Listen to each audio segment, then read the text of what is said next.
Hello friends, welcome back to my channel Minar রান্নাঘরে সবাইকে জানাই অনেক স্বাগত। আজ আমি বাপের বাড়িতে এসেছি আর এখানটায় বাপের বাড়ির এলাকায় এখানটায় প্রচুর অনেক মাঠ আছে আর এখানটায় আলু চাষ হয়েছে। এই যে আলু গাছ, আর এই যে আলু গাছের পাশে আলের সাইড থেকে মানে প্রচণ্ড পরিমাণে এই যে মালঞ্চর শাক এগুলো খুব হয়েছে। তো এইগুলো হয়েছে দেখে মনে হলো যে এগুলো একটু তুলি আর এটা আপনাদের সাথে শেয়ার করি।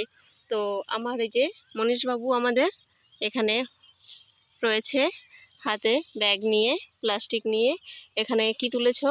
এটাতে আলু তুলেছে আর এটাতে শাক, আর এখানে এই যে শাক তুলেছি। তো এই শাকগুলোই কিভাবে রান্না করব সেটা আপনাদের সাথে শেয়ার করব। তো এই দেখুন, এই যে এই শাকগুলো আমি তুলেছি। আমি ভালো করে শাকগুলো এই যে ধুয়ে নিয়েছি। এবার আমি এটা কুচিয়ে নেব। এই যে একটা বটি নিয়ে নিয়েছি আর থালা, এবার আমি কুচিয়ে তারপরে দেখাচ্ছি। শাকটা ভালো করে কুচিয়ে নিয়েছি আর এখানে একটা পেঁয়াজ কুচিয়েছি আর এখানে 6-7টা কাঁচা লঙ্কা আমি এভাবে চিড়ে নিয়েছি। শাক ভাজা একটু ঝাল ঝাল হলেই ভালো লাগে, তাই লঙ্কার পরিমাণটা আমি একটু বেশিই নিয়েছি। গ্যাসটা অন করে কড়াই বসিয়ে দিয়েছি। কড়াইটা গরম হয়ে গেছে, এবার আমি সর্ষের তেল দিয়ে দিয়েছি। তেল গরম হয়ে গেলে এবার আমি পেঁয়াজটা দিয়ে দিচ্ছি আর দিয়ে দেবো কাঁচা লঙ্কা চেরা।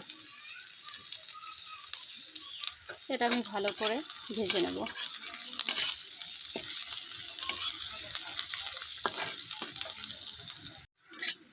একটুখানি হলুদ গুঁড়ো আর একটু নুন দিয়ে দিয়েছি, দিয়ে আমি ভালো করে ভেজে নিচ্ছি।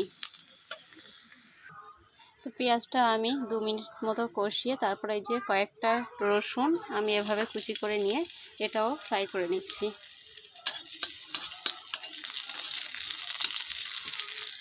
এটা আপনারা একসাথেও দিতে পারেন, কোনো অসুবিধা নেই।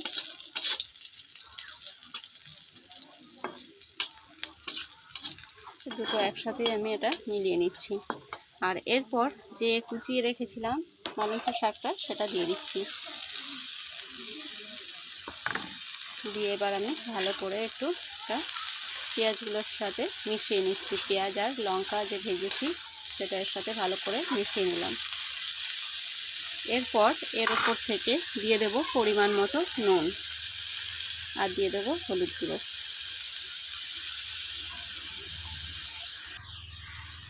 এরপর আমি একটা ঢাকনা দিয়ে ঢাকা দিয়ে কিছুক্ষণ এটা জাল করে নেব। তো আমি কিছুক্ষণ পর ঢাকনাটা তুলে তারপরে আর একটু ভালো করে খুন্তি দিয়ে এভাবে চেপে চেপে আমি এটা রান্না করে নেব।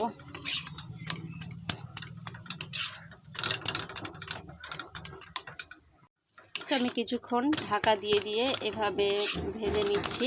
তো এটা একদম রেডি হয়ে গেছে, দেখুন একদম ঘেটে নিয়েছি আমি। তো এটা এবার নামিয়ে নিচ্ছি।